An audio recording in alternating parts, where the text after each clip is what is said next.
Bonjour à tous, je suis Céline, fondatrice de Stop TCA. Stop TCA est la première plateforme en ligne destinée à accompagner aussi bien les patients souffrant de troubles du comportement alimentaire que les proches. Aujourd'hui, vous avez l'opportunité de visionner ou d'écouter un témoignage d'une personne concernée de près ou de loin par les troubles du comportement alimentaire. Allez hop, c'est parti! Aujourd'hui, nous avons la chance de pouvoir échanger avec Laura, une jeune femme de 33 ans qui nous vient de Clermont-Ferrand. Bonjour Laura. Bonjour. Merci beaucoup de vouloir faire part de votre expérience. C'est vraiment très gentil et très courageux de votre part. Merci beaucoup. Alors, si vous voulez, on va commencer avec les petites questions. Uh-huh. Première question, comment a commencé la maladie? Quel âge aviez-vous? Et quel âge aviez-vous, oui? Alors, j'avais à peu près 10-11 ans.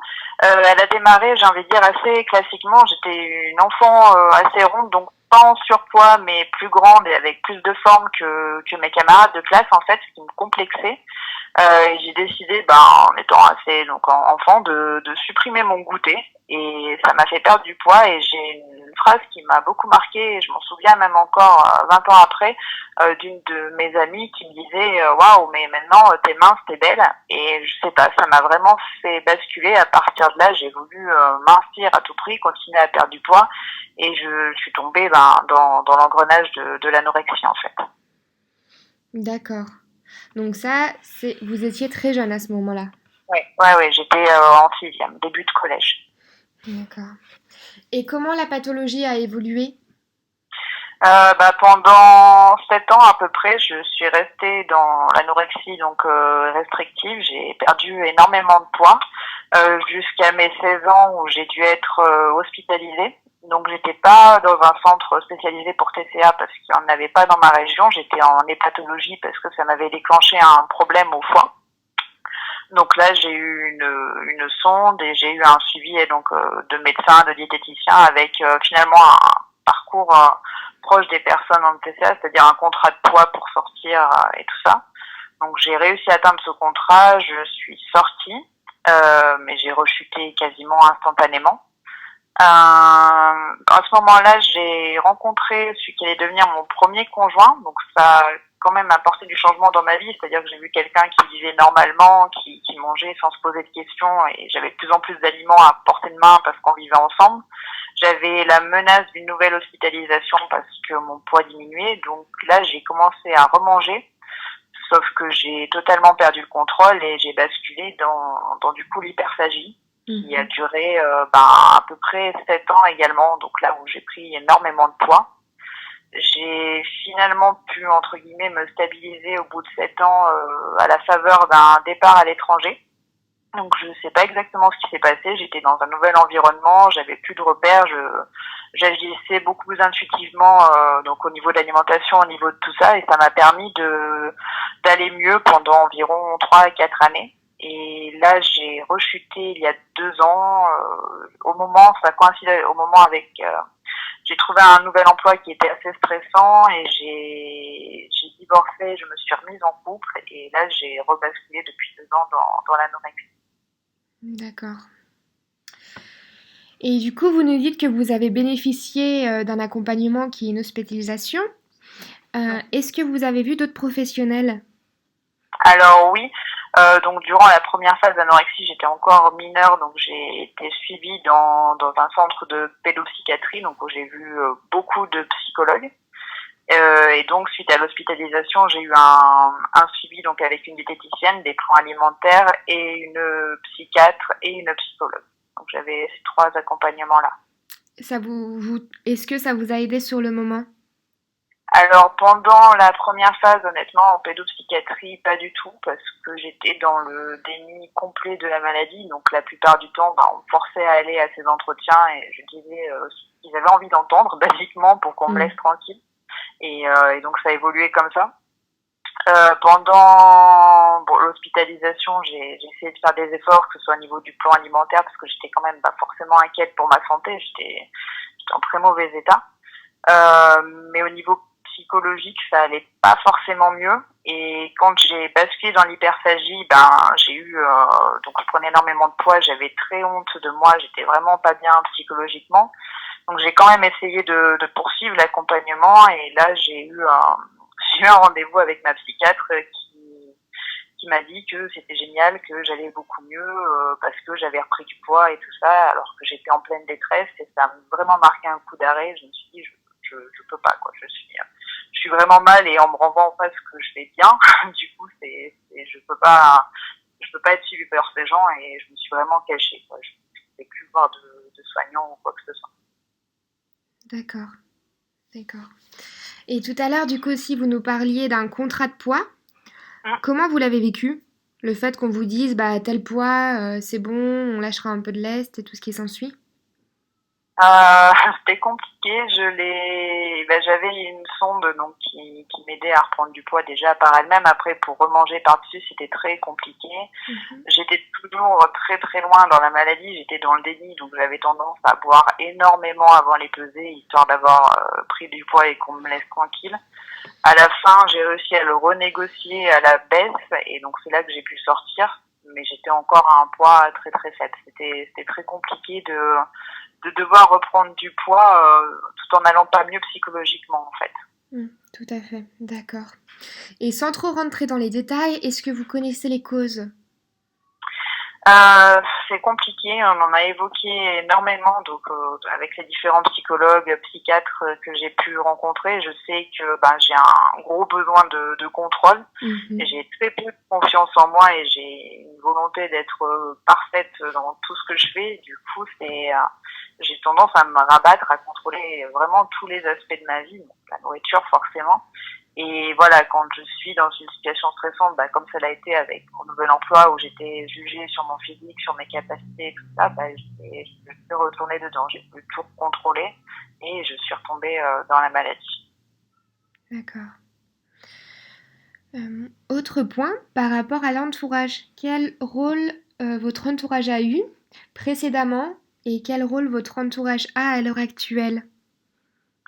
Alors pendant la première phase, donc j'étais avec mes parents, j'étais ado, enfant. Mes parents ont pas compris. C'était il y a 20 ans, c'était déjà connu, mais il n'y avait pas énormément de ressources et je pense qu'ils n'ont pas été accompagnés du tout par les soignants non plus, qui n'étaient pas forcément faits. Et ils ont dépassé, ils ont vraiment fui, ils sont cachés derrière les soignants, ils m'appelaient avec une ils revenaient me chercher, mais on n'en parlait vraiment pas.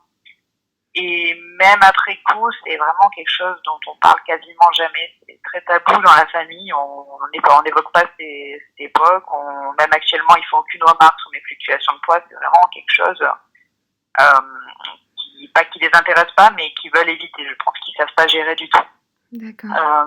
Pour mon premier conjoint, c'est l'époque où j'ai basculé dans l'hyperphagie. Et donc c'est moi qui avais honte, qui voulais pas du tout en parler. Donc pareil, il voyait que je prenais du poids et bon, lui, il était content puisque pareil, ça veut dire que j'allais mieux, que je m'en sortais, mais on en parlait très très peu. Je voulais pas qu'il me voie, je mangeais en cachette, je parlais absolument pas de mes émotions et tout ça.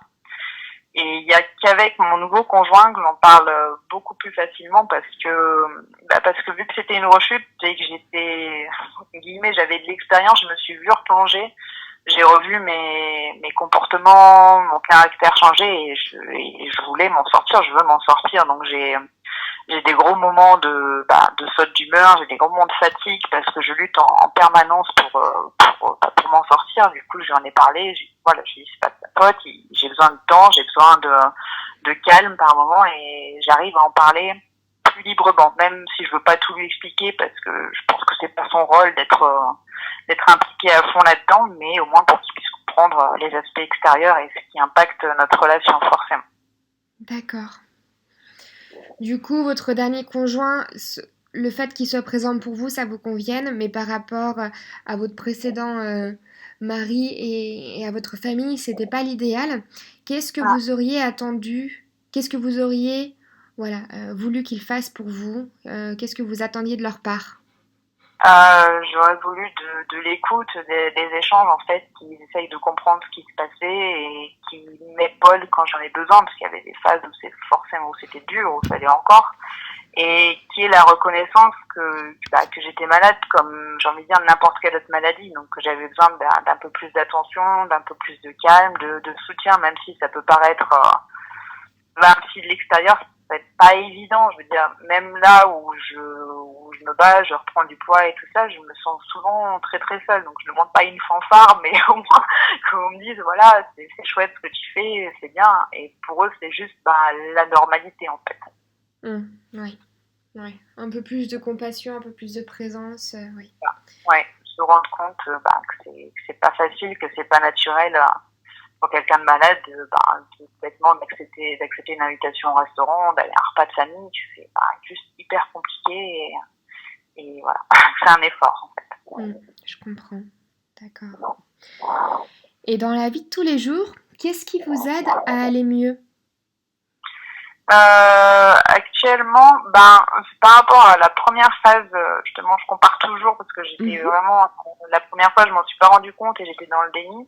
Et là, je trouve qu'on a de plus en plus de ressources. Donc, au niveau des professionnels de santé dans ma région, c'est toujours pas très au point niveau TCA. On n'a pas beaucoup de spécialistes. Mais j'arrive à trouver de plus en plus de ressources, forcément sur Internet, des témoignages positifs, des témoignages de guérison, des communautés. Je regarde aussi beaucoup des communautés anglo-saxonnes, américaines, où c'est très développé. Il y a énormément d'articles qui abordent la maladie sur tous les points, que ce soit biologique, physique, psychologique, et je trouve énormément d'aide pour même moi la comprendre, parce qu'elle est tellement complexe que des fois j'ai des comportements que j'explique pas. Et ça m'aide beaucoup. Et d'ailleurs, je suis très contente d'avoir trouvé enfin un site français aussi qui le fait, où on peut avoir des professionnels et des articles, parce que je trouve que ça manquait énormément. Ah, super. Et est-ce que vous pourriez nous dire aussi ce que vous avez mis en place pour vous battre, pour continuer d'avancer et ne pas abandonner? J'ai essayé, donc dans ma région, ils ont ouvert un service, normalement pour les troubles de l'alimentation. Donc je m'y rends pour pour le contrôle biologique, du moins les prises de sang, les choses comme ça, histoire d'avoir quand même un encadrement médical. Après, au niveau psychologique, je trouve que c'est toujours pas au point, mais c'est les débuts en fait.